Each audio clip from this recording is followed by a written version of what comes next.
exchange for silver. It's a semi-legal trade. Despite the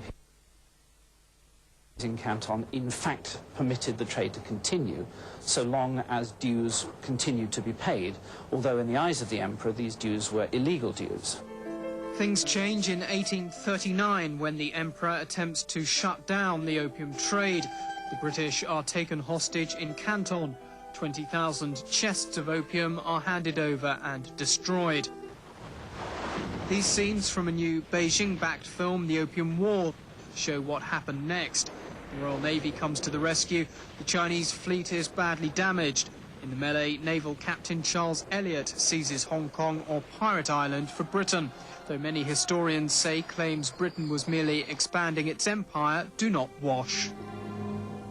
If the British had gone to China primarily for territorial expansion, why would they want to find some place that was so remote from the capital, Beijing?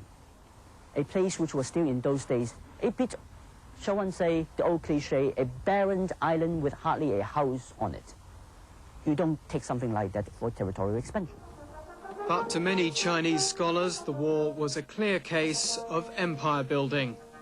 你为了说是我这个地方发展，我要不断地占中国的领土，这是没有任何道理可讲的。当然，在那一个世纪，也是没有道理可讲，是一个强权政治。 The Treaty of Nanking in 1842 ceds Hong Kong Island to Britain in perpetuity. Crucially, it gives them a deep-water harbour in South China in which to trade freely, and a resolution to the years of feuding.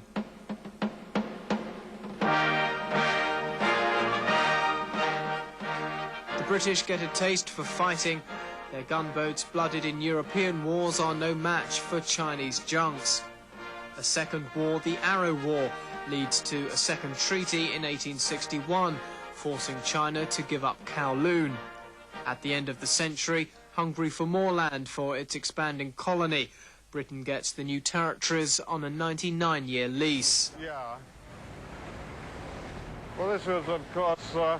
Hong Kong may have changed beyond recognition, but the Opium War remains in its street names, names such as Pill Street.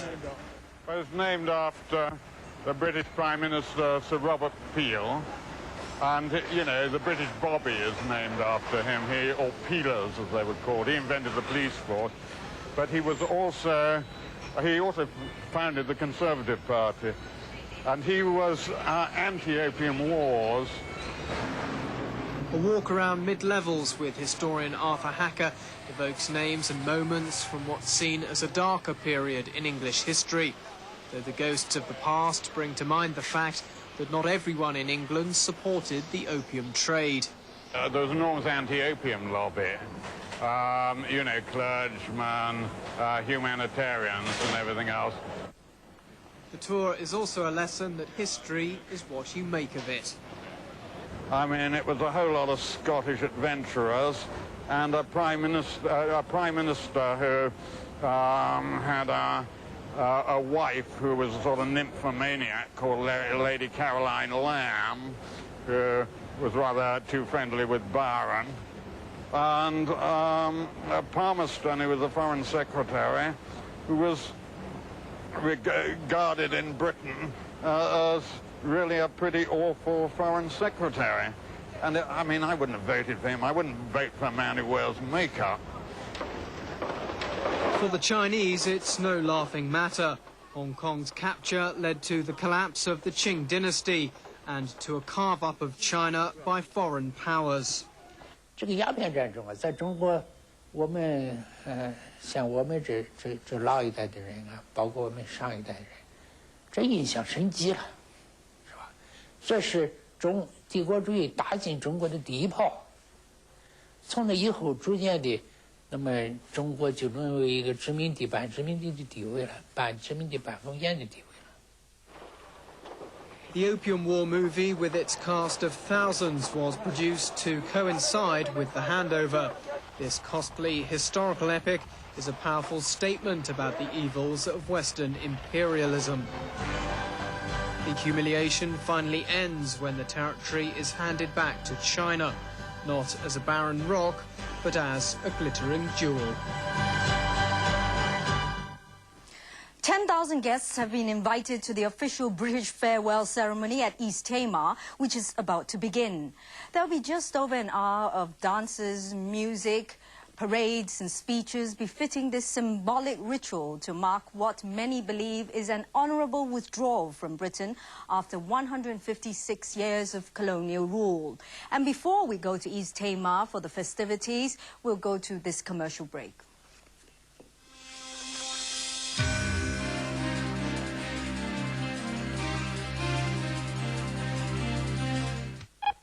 Your mission objective, to take them out.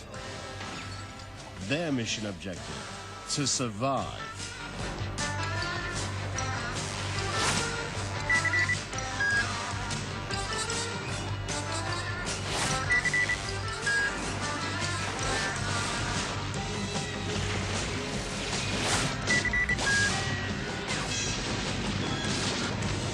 Mission code name, Friday.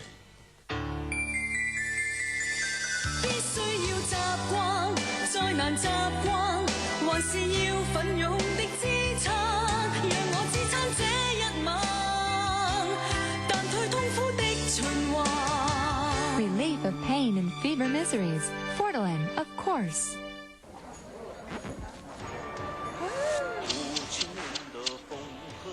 Why is everybody rushing to make Chinese clothes? Let's all support Dress Chinese Day.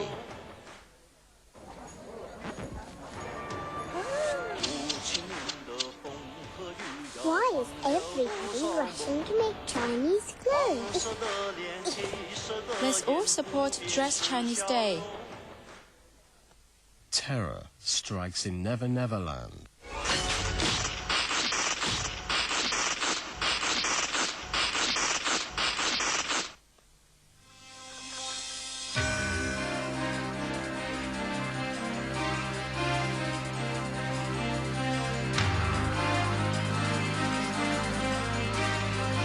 Welcome back. The official British farewell ceremony is about to begin, and Derek Johnson is standing by live at Tamar.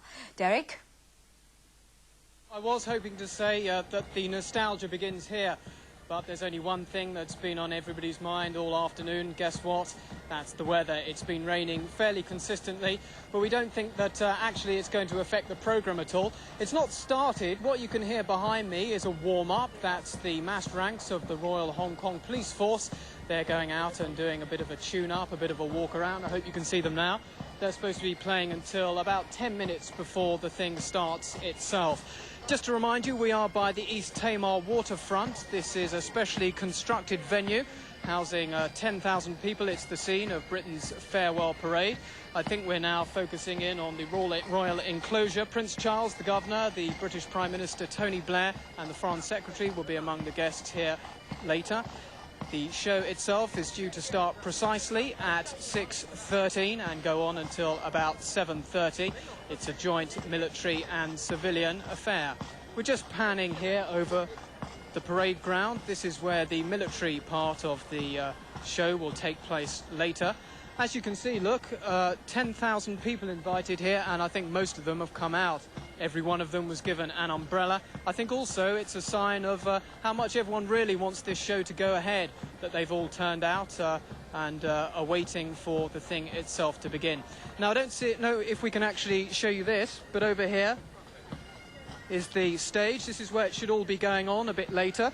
You might be able to see there are orchestras out undercover already. Now, we think that's a very good sign. At least we're going to get some kind of musical show, if not the rest of the programme. What you can't see behind that is the Royal Yacht Britannia. That has been the floating home to His Royal Highness Prince Charles for the past couple of days. He is the senior British representative here at Hong Kong's handover. He and the Governor will depart on that vessel shortly after midnight. Still, there's plenty to do before that. Now, I told you there were 10,000 people here, but you know the audience is going to be a lot wider than that. Beside me, we have quite a few American networks, rather well-known cable news network. We know that the BBC is sending this show live to 26 countries. That's an estimated target audience of about 126 million. Let's just focus a little bit here on the Royal Hong Kong Police doing their thing. I'll take you through the programme. It's supposed to start with some drummers coming on, and they'll come on for about 3 minutes. Then there'll be the royal procession, and they will be going here to the enclosure that you can see, Prince Charles and the rest of them. Then after that, the civilian part of the show begins in earnest. We'll have the Hong Kong Philharmonic Orchestra, the Chinese orchestra. We'll have at least 100 drummers. We'll have a children's show. We'll even have a bit of opera for you, a musical interlude. It will also be your last chance to hear the final speech by the Governor, Chris Patten, as the 28th and final Governor.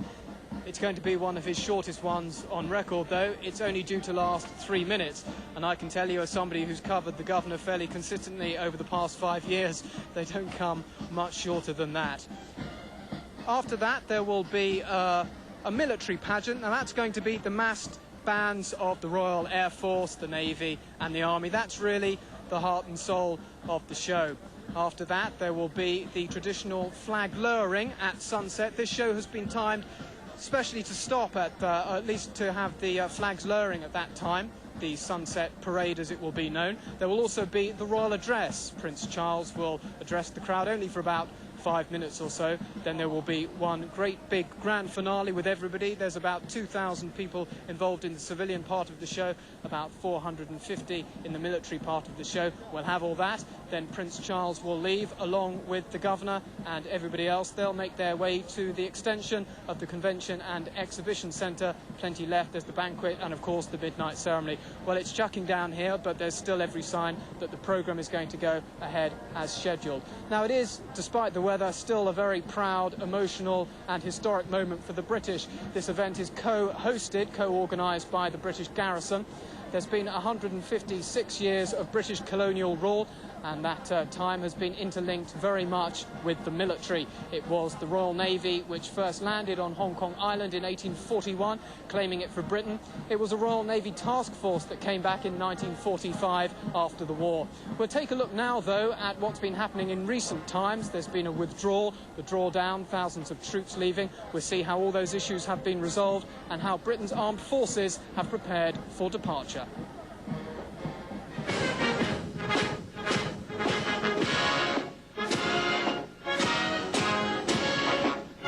With typical pomp and ceremony, Britain's Navy says goodbye to Hong Kong with the closure of its shore base, HMS Tamar. It's an emotional occasion for all concerned. And when that white ensign came down, I had to take a couple of sniffs, I must admit, and wipe away a tear. It was very, very, very emotional for me.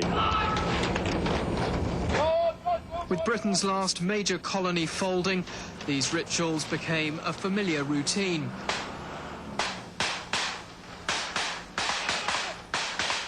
Britain's Hong Kong garrison was the oldest surviving one after Gibraltar, and a plum posting. It's always had something of mysterious air. It's always been somewhere that people wanted to serve, and people who served there have been envied by those who haven't been able to be. The military's history has been intertwined with Hong Kong's. It was the Navy which first took Hong Kong Island for Britain, landing at Possession Point in 1841. The British garrison was driven out during the war, but returned triumphantly in 1945. For the British forces, too, this was a day of special rejoicing. Once again, the Navy, the Army and the Air Force were on parade in the city from which they'd been absent for so long. At their march past, the salute was taken by Admiral Harcourt, the Commander-in-Chief. The double 10th of 1945 marks the beginning of new prosperity for a great city.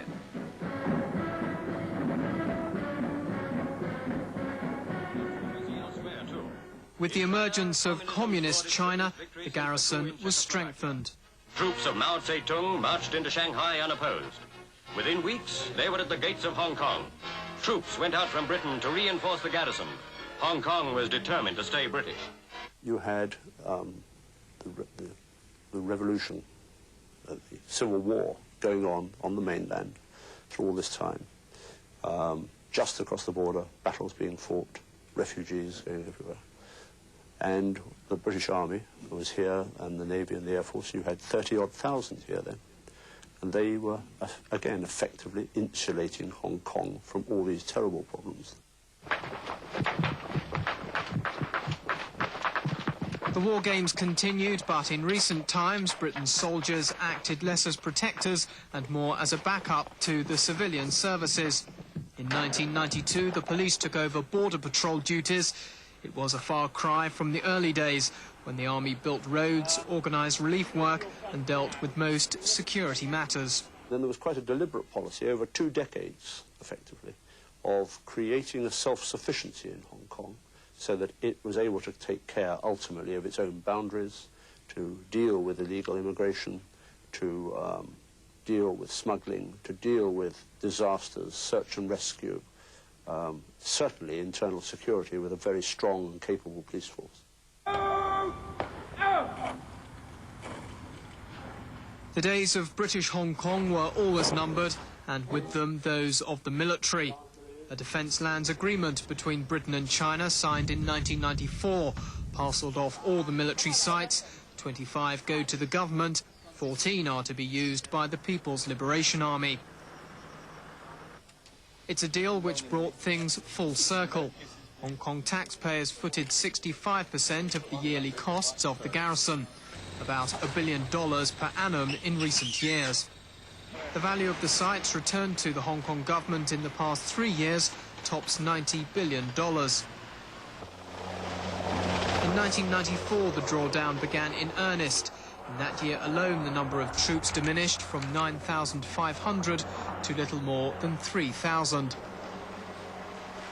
There was nothing to do except pack up. Everything from trucks to mess tins have been flogged over the past few years. Even the RAF's trusty Wessex helicopters were sold to Uruguay. 28 Squadron, determined to leave in style, staged a rare fly-past, ending a link stretching back 45 years.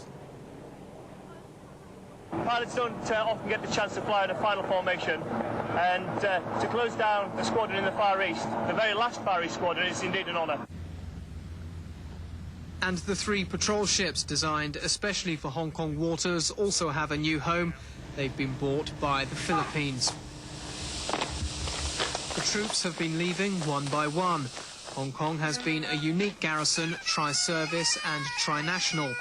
That means there were Army, Navy and Air Force units comprising British, Hong Kong Chinese and Nepalese personnel. None were prouder than the Gurkhas. These fighting men from the foothills of the Himalayas had served in Hong Kong since 1948. Because of defence cuts, some troops are being made redundant. Locally enlisted personnel have been given help in finding new jobs in Civvy Street.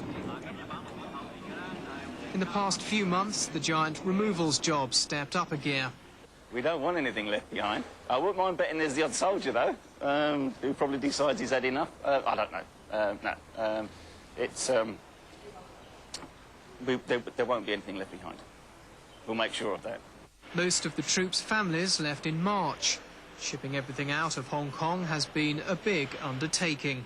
I think it's not necessarily large if you compare it to moves such as Bosnia or the Gulf, but I think, one, because it's very much in the spotlight, another because it's against a finite time scale, and there is very much one chance, a single shot to get it right. You know, there's no second opportunity. And I think it's that makes it unique and, you know, is the challenge, apart from the size of it. Lee Doherty will be the last man out. 2 planes full of military personnel will fly out of Kai Tak at 11:30 tonight and about 3 o'clock on the morning of July the 1st. Lee's job includes making the final check. It is. It's a terrific honour and something that, you know, I'll be able to look on in years to come, I'm sure, in a very positive light. By the way. I think there's quite a bit of stick flying around, as you can well imagine. The Black Watch is the last British regiment to serve in Hong Kong. The pipes and drums of its 1st Battalion are part of this evening's Sunset Parade and will be there at the midnight ceremony. For the Scottish Regiment, it follows a proud tradition. The 2nd Battalion was on hand during India's independence. Every battalion wants to be places which is a part of a historical event and a place in an interesting time. So we're very lucky to be here. We were in Karachi in 1948. It's sort of by chance almost that we're here, but we're not complaining. We're delighted to be here. Members of the Black Watch are proud, but not overawed. Being a piper, a drummer or a musician in the military, you play at quite a lot of events. OK, this one's maybe historical, but it's actually no different from any other parade that we've had before. So, I mean, I think it's the occasion, its actual handover is going to make it more special, and probably the guys in parade will probably put more panache. Right! Yes! The Black Watch and the many regiments which have gone before them were the visible expression of British sovereignty over the years. As they prepare to march into Hong Kong's history, it's a time for reflection. We have done what we needed to do in military terms. We've also shown courtesy, professionalism, moderation, and a determination to do things in a way which benefits the local community, benefits the people of Hong Kong. And as Hong Kong's new garrison prepares to do its duty, Britain's last military chief here offers a view of the territory's future. I'm optimistic, not because I don't think there may be some political difficulties which may need some time to readjust, to find their point of balance, and so on and so forth. I think that's all very understandable. I'm optimistic, though, because of the underlying energy and dynamism of the place, which I think will carry on whilst these other issues are sorted out above them. I think they're very important that they are sorted out for international confidence. But I think overall I believe in the Hong Kong people, and I hope they will also work their magic on the PLA and come halfway to meet them. But now the descendants of those who carved a piece of empire half a world away are heading for their final sunset. If you've just joined us, we'll be crossing over live soon to East Timor for the British official farewell ceremony. But first, another story. 4,000 British Imperial troops were killed or wounded when the Japanese invaded Hong Kong in 1941. Not all of those soldiers were British. The tally included Hong Kong Chinese, Indians, Canadians and Portuguese. These servicemen and women gave their lives in the defense of Hong Kong. And as we enter a new era, some hope this chapter of Hong Kong history will not be forgotten.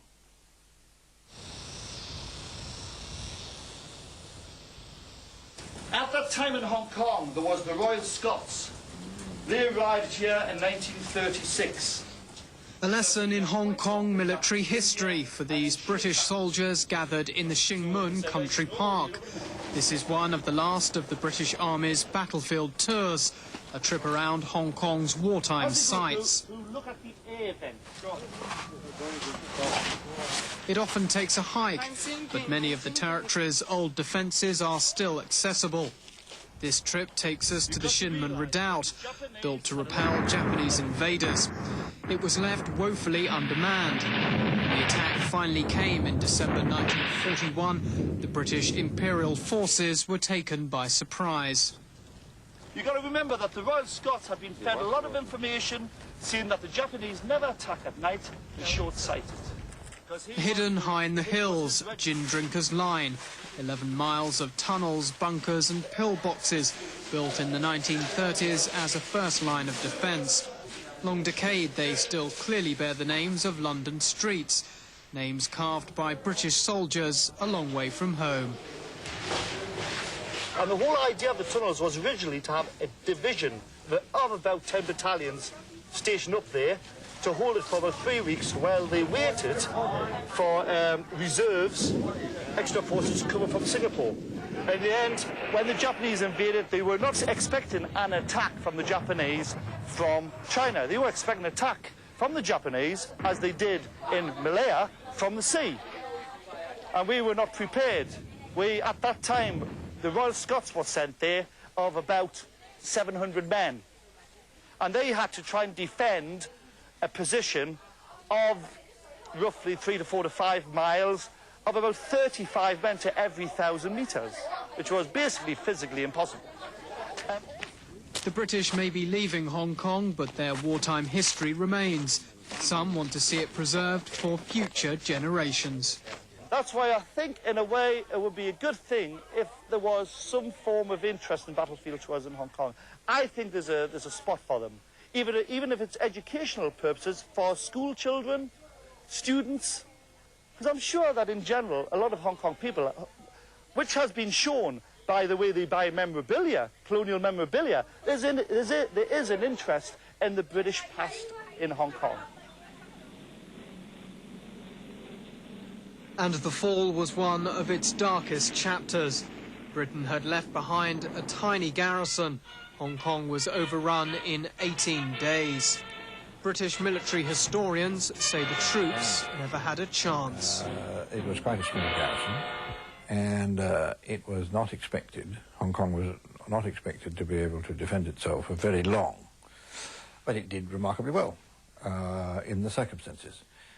You have to remember that it was a world war, and Japan entered the war, and the day it entered the war, it invaded Hong Kong on day one.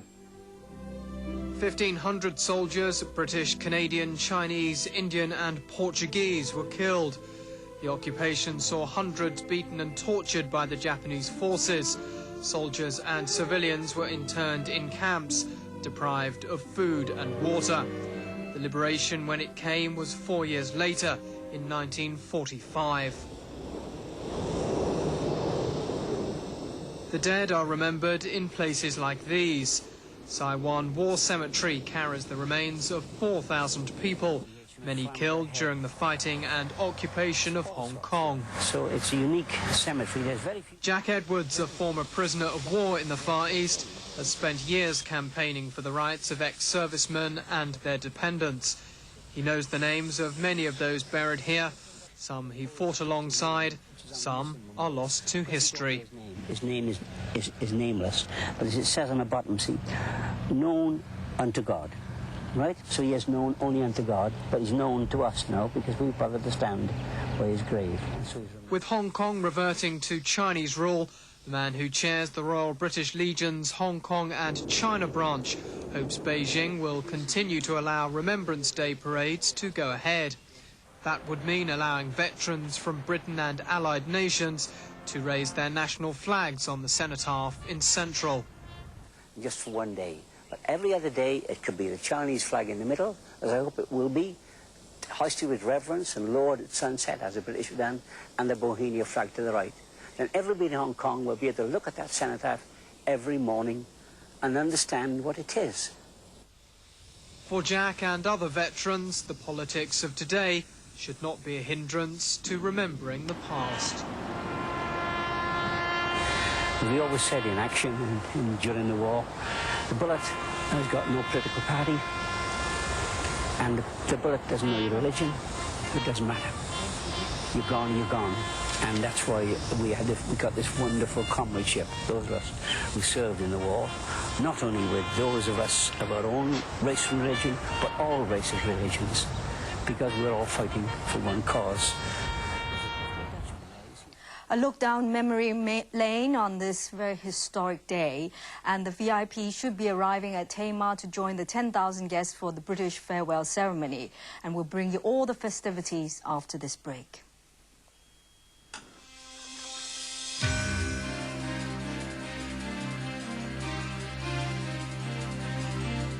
A dreadful day is when you come across a decapitated hanger, the suspicious absence of the broom, a drenched bathroom with Willie in captivity, your leopard-skinned kid prancing in the living room. Your little breath. I guess that means no TV for us. Pearl saves the day. Watching TV is a family thing.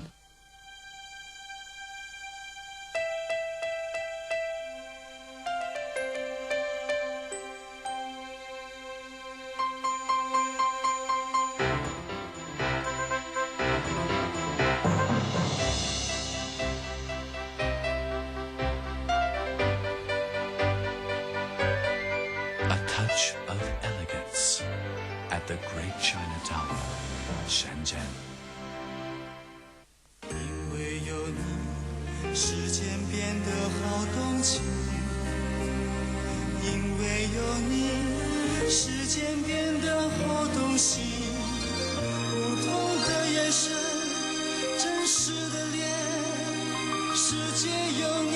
精彩，很精彩。康佳电子。必須要習慣，再難習慣，還是要奮勇的支撐，讓我支撐這一晚，淡退痛苦的循環。Relief of pain and fever miseries. Fortalin, of course. The Basic Law is a constitutional document for the Hong Kong Special Administrative Region. It lays down the foundation for our future way of life, including the rights and duties of Hong Kong people, our socio-economic development, political structure, the judicial system, and other areas. It concerns everyone in Hong Kong. To learn more about this important document, visit the Civic Education Resource Centre or any district office.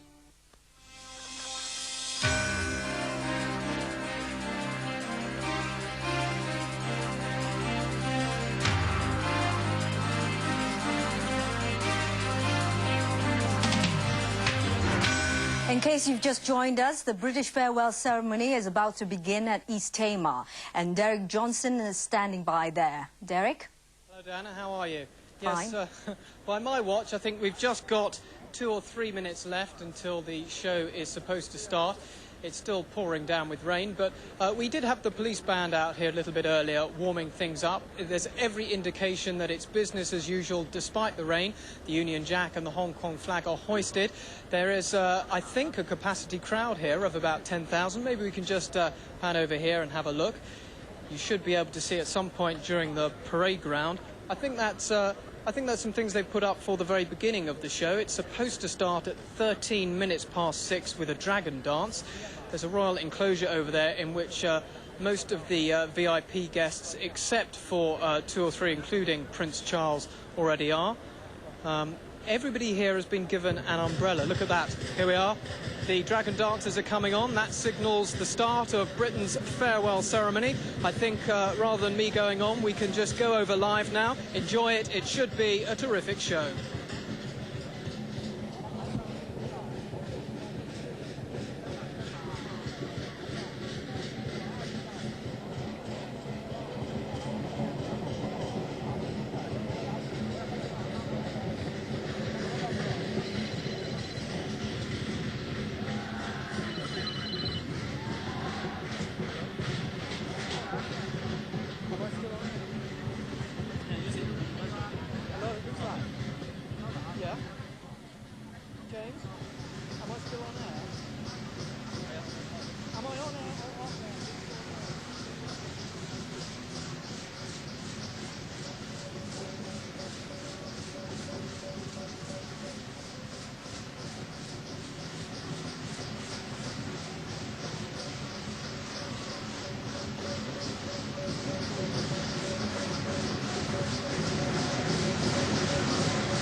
After the dragon dance, there will be a 21-gun salute. Actually, the salute will cue the dragon to stop dancing.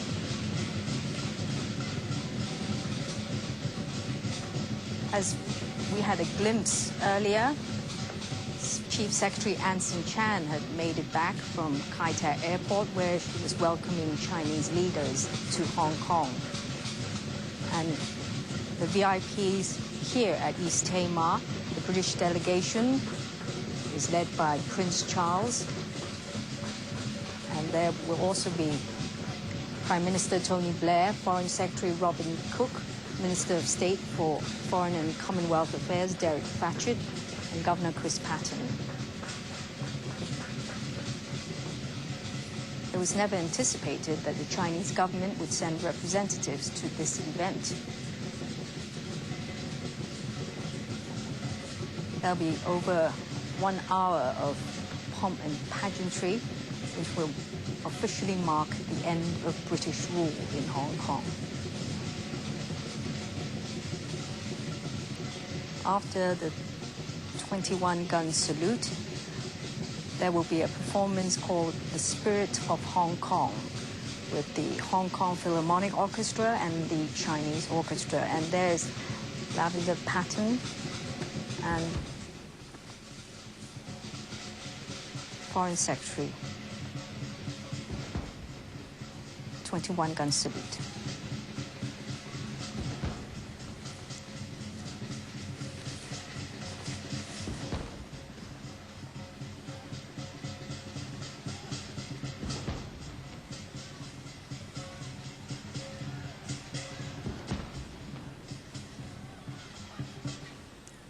The arrival of Governor Chris Patten.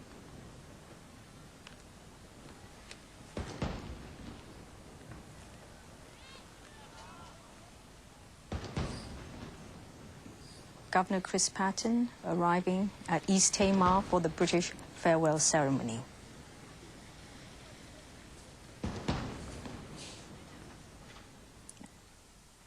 Welcoming him is a 21-gun salute.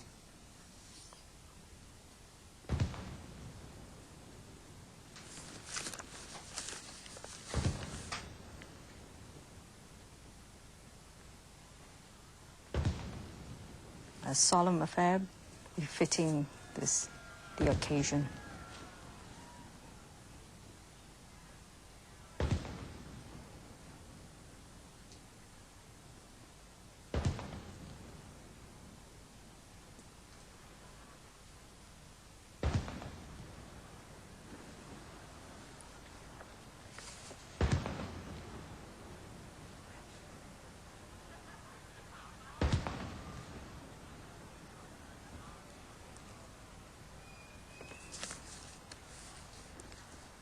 After the 21-gun salute, 21 trumpets will soon be heard. Prince Charles with Governor Chris Patten.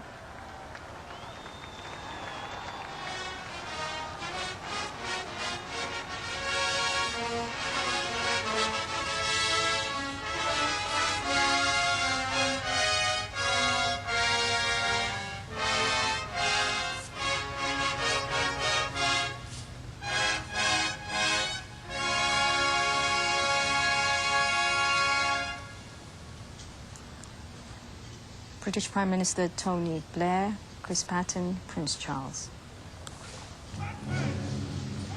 This drums roll heralds the performance of The Spirit of Hong Kong.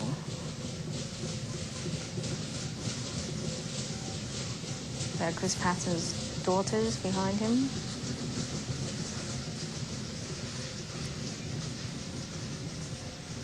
Exit the dragon, and in comes the music performers for The Spirit of Hong Kong. You see those lumps in the middle of the arena? Those are rocks, and they are supposed to represent the land of Hong Kong. They symbolize the coastline to which ships and junks brought people and trade to Hong Kong. Prince Charles, Governor Patten, VIPs waiting for the beginning of The Spirit of Hong Kong. The Spirit of Hong Kong will tell of the dynamic harbour life that Hong Kong grew into the modern, multifaceted and prosperous society it is today. This drum roll will herald the performance of The Spirit of Hong Kong.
These drummers come from 6 groups.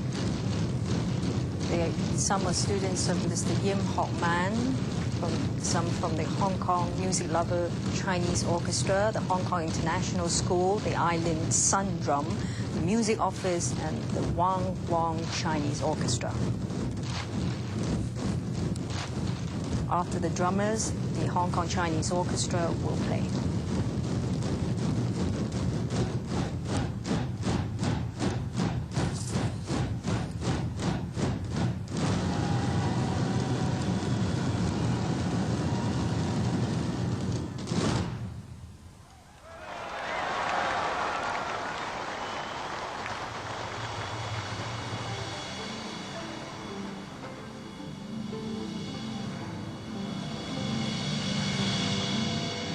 These are the water sleeve dancers.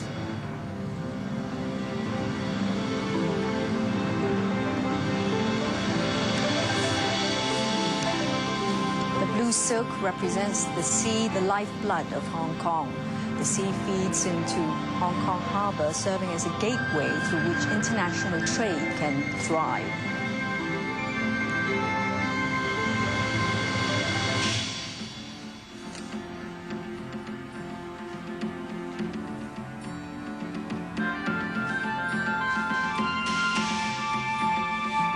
Providing the music is the Hong Kong Chinese Orchestra, directed by Yan Hui Chung.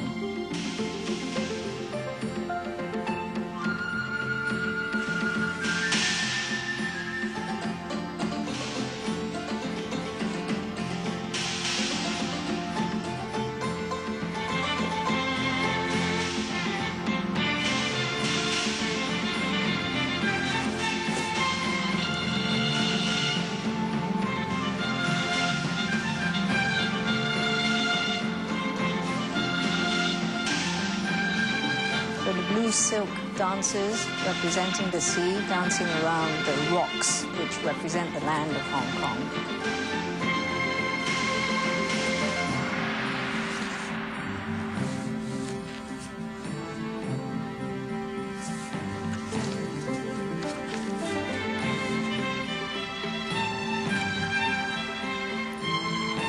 Cast of dancers come from the Academy of Performing Arts, the Charpio School of Ballet, and Christine Liao School of Ballet.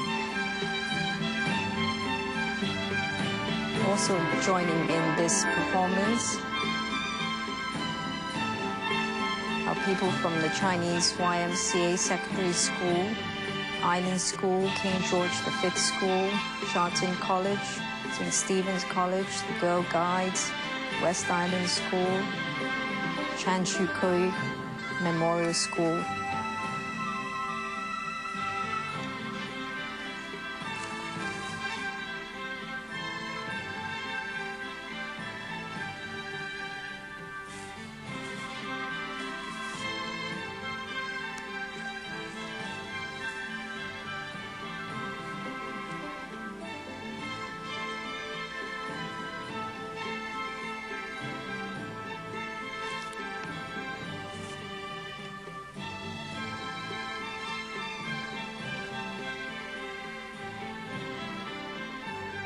After this performance of junks and water sleeve dances, there will be a performance of Tai Chi.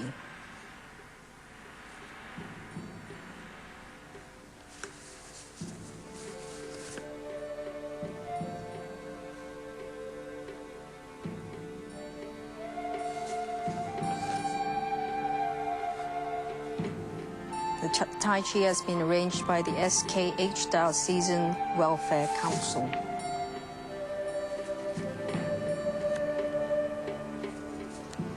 And providing the music is the Hong Kong Philharmonic Orchestra.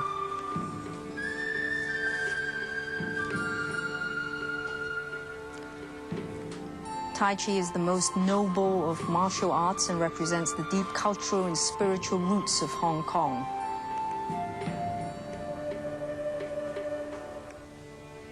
This is to show that despite Hong Kong's cosmopolitan persona, its ancient traditions still survive and thrive.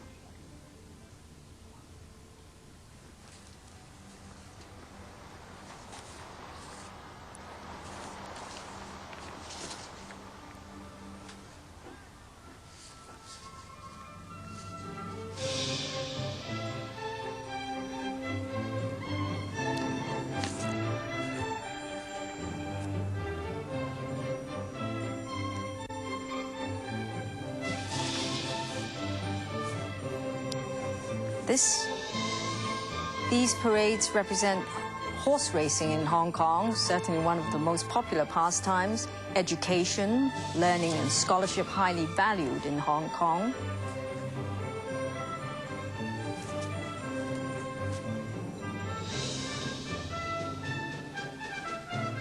Horse racing here. This represents trade and industry. Hong Kong is a major retail center. Textiles, fashion, electronics, jewelry. There's business and finance. Of course, Hong Kong is one of the world's, actually it's the 7th largest financial center in the world now.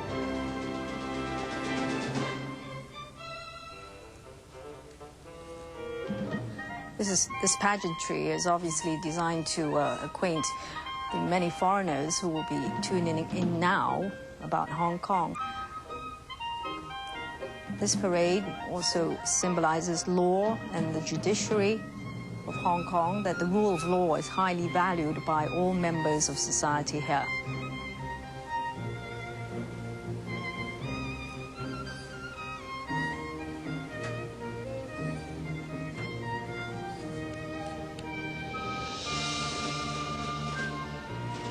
Credit cards.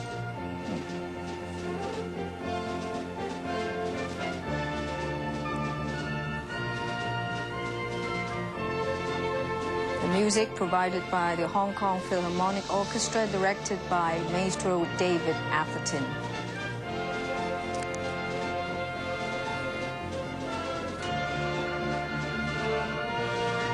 People hurrying to work, I presume.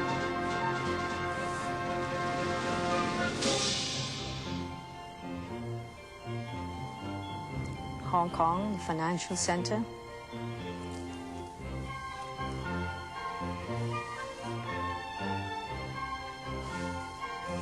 After this performance, we will hear from the children's choir.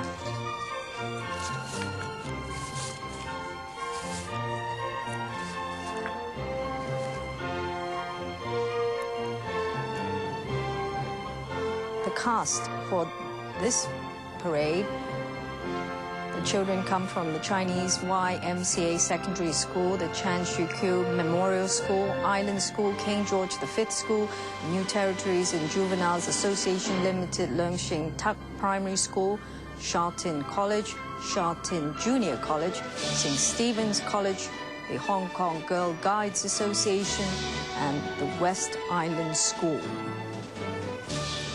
And this is the symbol of law and justice in Hong Kong. And we're live at East Tamar for the British farewell ceremony after 156 years of colonial rule.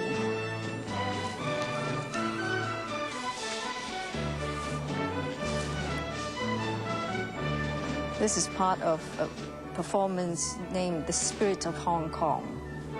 The blue silk represents the sea, the harbor.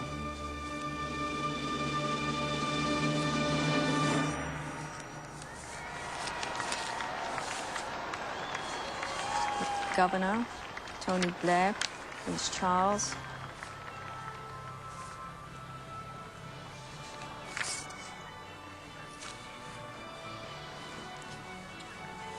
And after the civilian parade, there will be the military pageant, and the Guards of Honor come from the Royal Navy,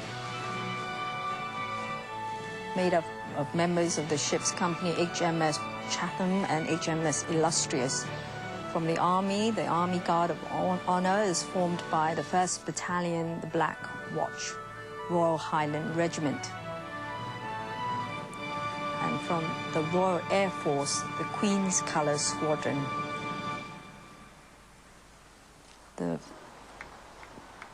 There will be 5 military bands playing in this farewell ceremony.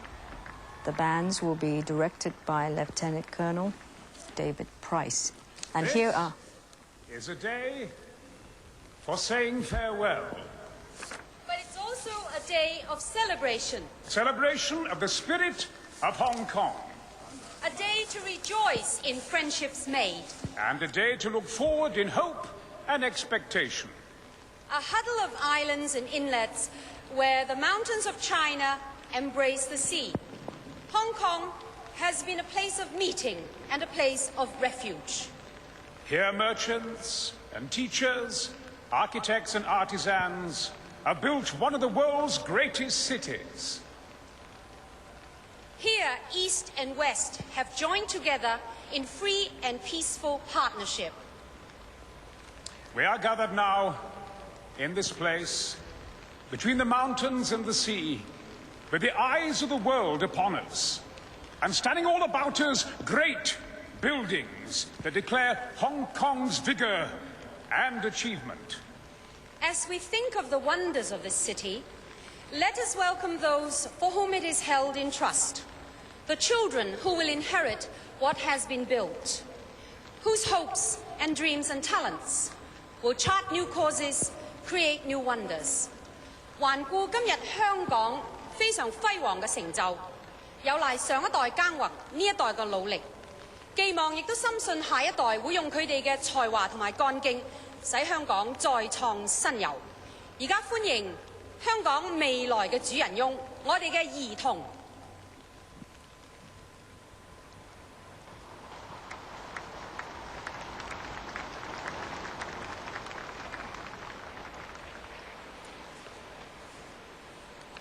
That was Brian Blessed and Francis Yip, who will be the official MCs for this occasion. Now we go to the children's choir. Children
the Hong Kong Children's Choir, and now we'll take a break.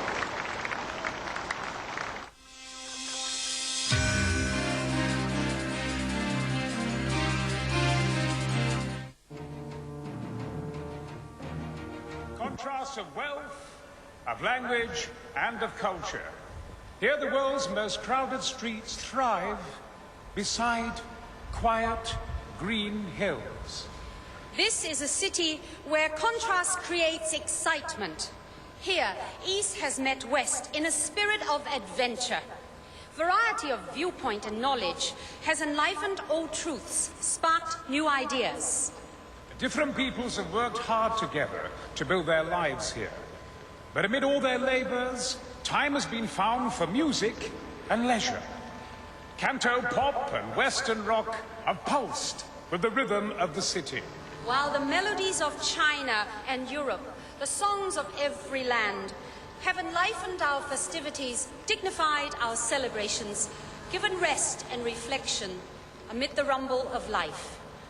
各行各業喺香港工作之際不忘娛樂，各種音樂都有機會喺香港流行起嚟，而且中外名曲更加點綴我哋各式嘅慶典，令到我哋緊張嘅生活平添怡情同埋休憩。